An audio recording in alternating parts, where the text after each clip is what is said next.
Bonjour, bienvenue dans cette vidéo. On va parler de comment renforcer son système immunitaire. Alors, si vous êtes sur ce genre de vidéo, j'imagine que vous connaissez déjà les remèdes naturels type cuivre argent, echinacea, etc. pour renforcer l'immunité. Ça, c'est pas mal, mais pour moi, ce sont des béquilles ou des rustines, un pansement qu'on pourrait mettre sur un seau percé. Il va y avoir de l'efficacité. Ça va être un bon soutien, mais ça ne devrait être que un soutien et pas quelque chose que vous mettez en place en croisant les doigts, en priant je ne sais pas quel dieu des plantes pour échapper aux maux de l'automne et de l'hiver et pour arrêter d'attraper tout ce qui passe. Moi, je vais vous proposer de travailler différemment et de plutôt envisager votre système immunitaire sur toute l'année, sur la durée, sur le quotidien, et d'aller renforcer réellement les capacités de votre système immunitaire, ou en tout cas lui laisser la possibilité de s'exprimer. Puisque le premier mécanisme de notre corps, c'est quand même de nous maintenir en vie. Donc l'autorégulation, l'auto-guérison, le système immunitaire, c'est quand même notre en tout cas le grand domaine d'action de notre corps. Alors pourquoi est-ce que l'immunité chute? Parce que c'est ça qu'il va falloir essayer de comprendre pour pouvoir renforcer durablement cette fonction du corps. L'immunité chute quand les autres postes de votre corps, les autres postes de travail de votre corps demandent trop d'énergie. Donc il y a deux grands postes, enfin il y en a beaucoup plus que deux, mais bien sûr qui demandent beaucoup d'énergie au corps, c'est l'immunité et la digestion. Dites-vous, c'est ce qu'on appelle dispatching vital dans les médecines naturelles, mais vous ne pouvez pas conduire une voiture en lisant votre journal, en réfléchissant au goûter que vous allez acheter pour les enfants et en pensant qu'il faut absolument que vous préveniez votre collègue que le pot de départ de bidule est à telle date, etc. Vous ne pouvez pas tout faire en même temps. Il y a des priorités. Votre corps, et puis naturellement, vous allez conduire votre voiture, ça va être la seule tâche que vous allez faire, peut-être discuter un peu, mais voilà. Euh, et ben notre corps, c'est exactement pareil.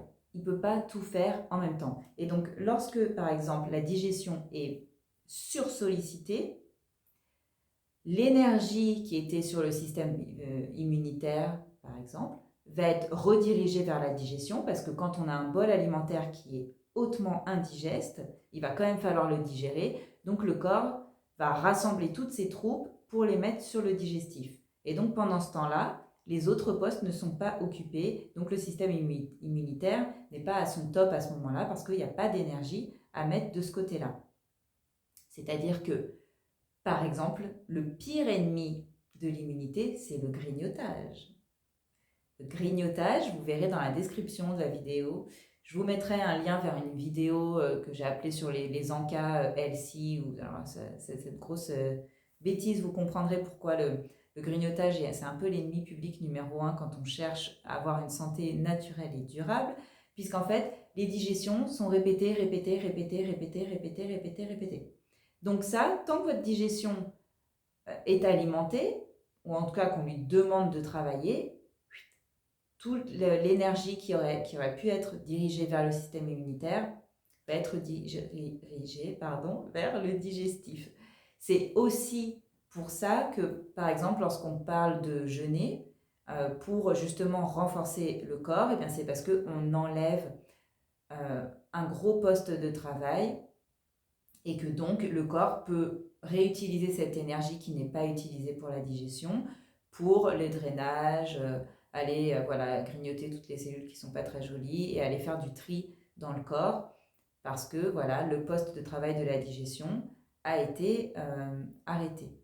Donc renforcer son immunité durablement, en réalité, c'est répondre aux besoins de votre corps, c'est avoir une alimentation et une hygiène de vie qui correspond à votre morphologie, à votre physiologie et aussi à votre environnement, puisque bien sûr, des personnes qui bossent dehors toute l'année ou qui sont en extérieur, enfin plutôt qui bossent en intérieur ou qui ont des horaires décalés, etc., n'auront pas du tout les mêmes besoins au niveau physique.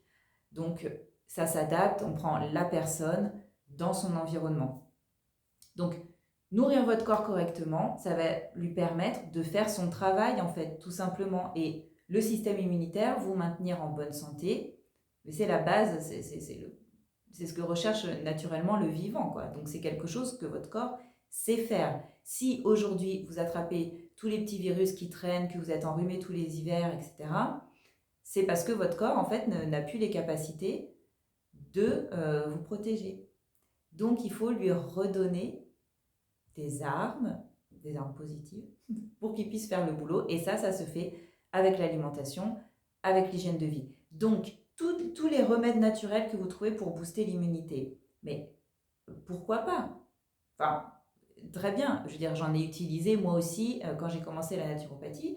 Mais ça c'est voilà, c'est anecdotique. C'est vraiment pour soutenir et c'est ponctuel. L'idée, c'est de travailler vraiment sur la durée. Et toutes les personnes qui ont expérimenté la naturopathie depuis longtemps, qui gardent leur réglage alimentaire, leur hygiène de vie, etc., ne sont quasiment plus malades l'hiver. Moi, je prends plus rien pour renforcer mon immunité l'hiver. Si j'ai un petit rhume, j'arrive à le faire passer en 2 jours. Voilà, c'est vraiment quelque chose qui s'installe sur la durée. C'est vrai que on vient souvent à la pêche aux infos pour renforcer son immunité ben, quand les saisons, l'hiver arrive. Bon, c'est un peu trop tard pour cette saison-là. Donc ça peut être le bon moment pour préparer le reste de l'année. Mais voilà, dites-vous bien qu'en réalité, l'immunité, ça se travaille au quotidien. Voilà, j'espère que je vous ai apporté des clés de compréhension. Je vous laisse visiter mon site internet ou me laisser des commentaires, vous abonner, blablabla. Si vous avez d'autres questions, voilà, je vous dis à bientôt et prenez soin de vous.